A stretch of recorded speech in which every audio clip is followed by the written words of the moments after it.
Entre os homens naquele minuto estabeleceu-se uma indizível tristeza. Um silêncio mortal tomou a sala e a emoção, que eles não sabiam de onde vinha, estreitou a garganta dos jurados por um instante. Era a muda verdade que por ali passava.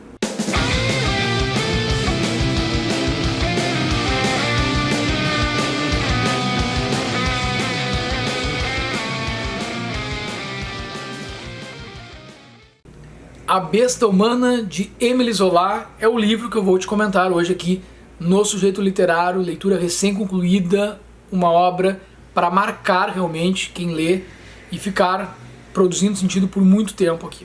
Eu vou te dar detalhes da obra, contextualização, falar um pouquinho mais também sobre o autor, mas antes eu quero te pedir, como sempre, para que se tu estiveres chegando agora aqui no Sujeito Literário, te inscreve no canal, pode curtir, comentar, compartilhar o conteúdo, tudo isso é muito importante para que o canal cresça aqui na plataforma do YouTube e para que a gente continue achando que é de fato relevante o trabalho que é realizado aqui e venha a trazer toda semana, como temos feito já há bastante tempo, um vídeo novo para o canal. Eu falo a gente, nós, porque não sou só eu e o meu filho, o Luquinhas, de 8 anos, que volta e meia também aparece por aqui, fazendo os seus comentários a respeito de obras voltadas à literatura infantil.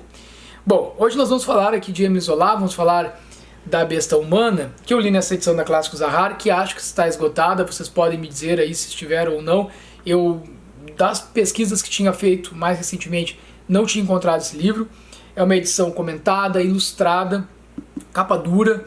O livro é muito bom mesmo de ler e ele tem um texto de apresentação do Jorge Bastos que diz o seguinte, que este livro ele faz parte de um projeto maior do autor, um projeto que se chamava Le Rougon Macquart, acho que é assim que pronuncia. E tem um subtítulo bastante extenso, eu vou ler. História Natural e Social de uma Família sob o Segundo Império. Então foram 20 livros lançados entre 1871 e 1893. E aqui as datas é importante para a gente pensar também no que eu gosto de falar antes de trazer o meu apanhado da obra, se tratando de clássicos. Ele escreve então de 1871 até 1893, é a ideia desse projeto dele. E o livro ele se passa, que tudo indica, ali em 1870, num momento prévio à Guerra Franco-Prussiana. A Guerra Franco-Prussiana que vai se estender de 1870 até 1871 e que tem fatores importantes para se pensar na constituição psicológica desses personagens e na ambientação que é feita aqui, em se tratando também de questões relacionadas ao poder e a como que os diferentes personagens são tratados dentro desta estrutura de classes sociais, umas com muito dinheiro, abastadas, e outras que fazem parte da plebe mesmo, o pessoal que está lá na parte baixa da pirâmide, as classes mais baixas. A Guerra Franco-Prussiana, de 1870, vai até 1871, um ano de conflito mais ou menos, ela vai ser determinante nos rumos do que vai acontecer em termos da questão política mesmo na França e na Alemanha. A Prússia que era um estado alemão e a Prússia que vai declarar, vai provocar, né, a declaração de guerra da França.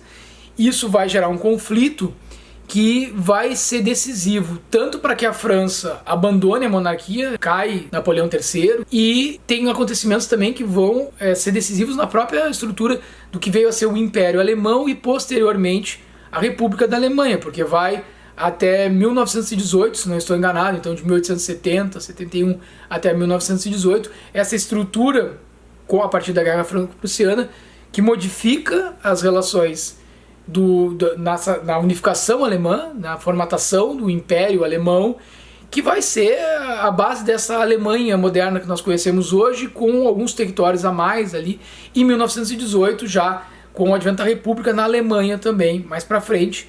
Então, França e Alemanha, o tabuleiro político de como que se formatam as decisões, as instâncias de poder, tudo isso está aqui sendo, de alguma forma, essas peças se mexendo, né, e influenciando, inclusive, no olhar que os personagens têm em relação às estruturas políticas de poder e de relações interpessoais com as diferentes classes que aparecem aqui a partir de diferentes personagens. Acho que isso já ajuda a dar uma contextualização. Outro aspecto importantíssimo, esse para grifar, é o fato de que Émile Zola é o grande percussor, o fundador, principal nome do naturalismo.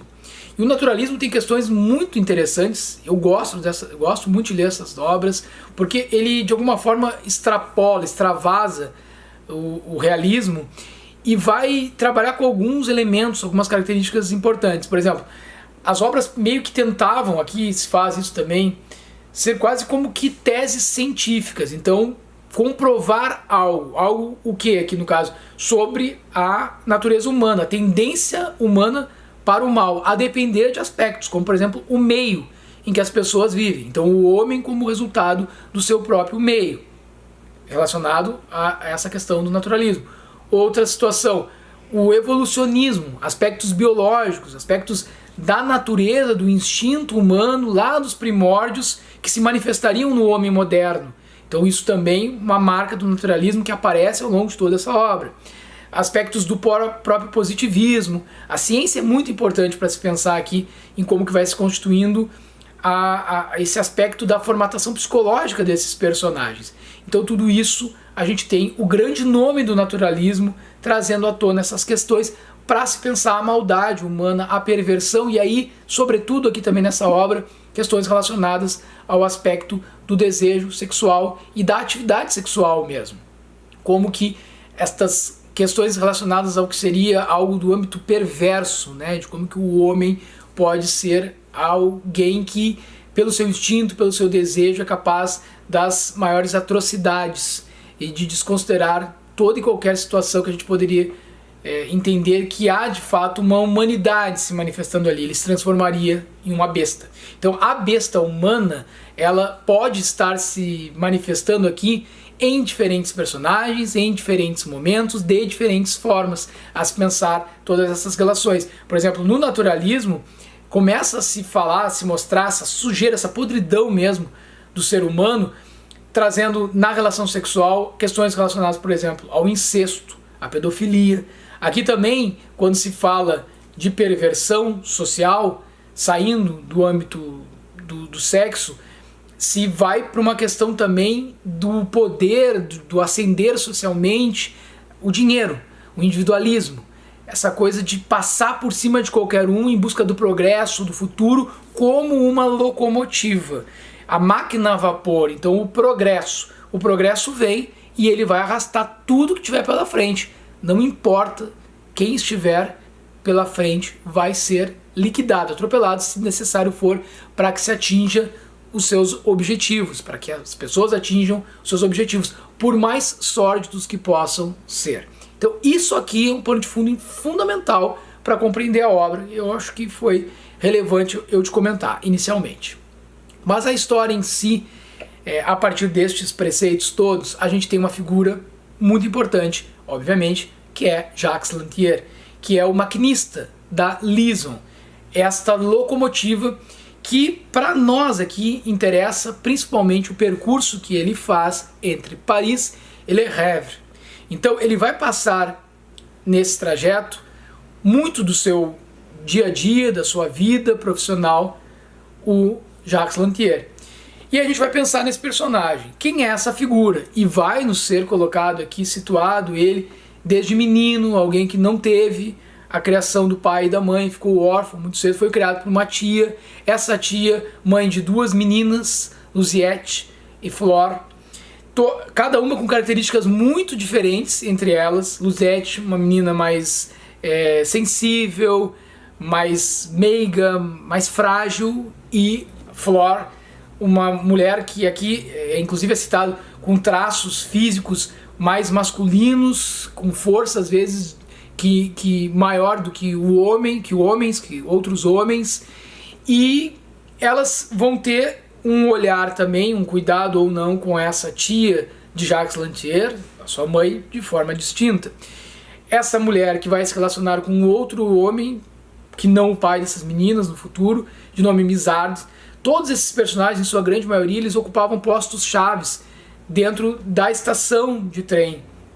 Então, sejam o maquinista, seja o melhor amigo do maquinista, o Pécuchet, ou Pécu, não sei como é que seria a pronúncia correta, que vai ser o foguista, que vai estar sempre acompanhando Jacques Lantier, seja Mizard, que era o responsável pela cancela, onde passavam os trens, tinha que estar sempre atento, né, nesse movimento, a troca de destinos ali dos trilhos, se ia para um local ou para o outro, né? Então todos eles têm alguma coisa que está ligada a esse aspecto fundamental do progresso da locomotiva, de como que se movimenta este trem e como que as pessoas vão sendo levadas de um lado ao outro, como que isso modifica as relações também entre as próprias pessoas. E o Jacques Lantier vai ter um carinho muito grande por essa tia e um cuidado muito grande com ela, ela sendo uma mulher. Mas ele tinha um problema, a sua natureza, havia algo de estranho que estava fora da norma, fora do que é o normal, né, em relação às relações que ele tinha com as mulheres. Então toda mulher que ele tinha um desejo muito grande, que ele sentia uma atração, um desejo sexual, ele ao mesmo tempo, na mesma medida, ele tinha um desejo de exterminá-la, de acabar com ela. Algo quase incontrolável, que ele vai tentar desenvolver algumas estratégias para evitar que isso aconteça. Como por exemplo, ele começa a perceber que se ele se relaciona com uma mulher que ele deseja muito no escuro, isso fica de alguma forma, essa besta, esse animal que quer sair, que quer se mostrar, ele fica ali enjaulado. Então ele começa a usar o escuro, a noite, para evitar que essa besta se manifeste.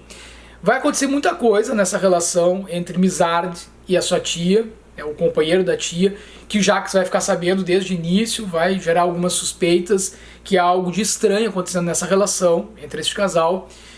Vai acontecer algo muito grave também com Luziette, a filha mais moça da tia de Jacques Lantier, algo muito grave que envolve figurões, um grande juiz da cidade, Grand Morin, e envolve um sujeito muito humilde, um operário, um quebrador de pedras, um sujeito chamado Cabuche.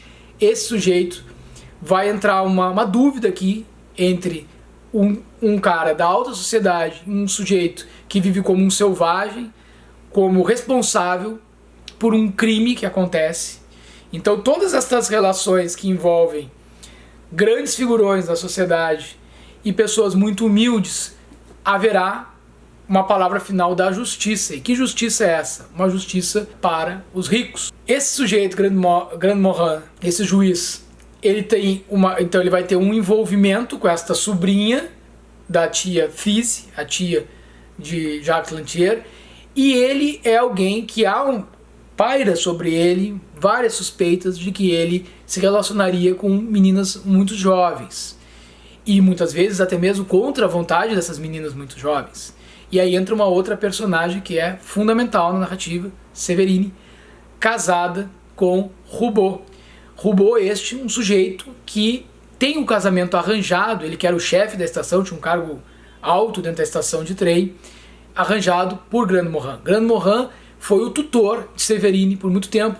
A irmã de Grand Morin criou Séverine junto à filha de Grand Morin, sua filha biológica, Berthe, se não me engano o nome da menina. Essas duas meninas são criadas juntas.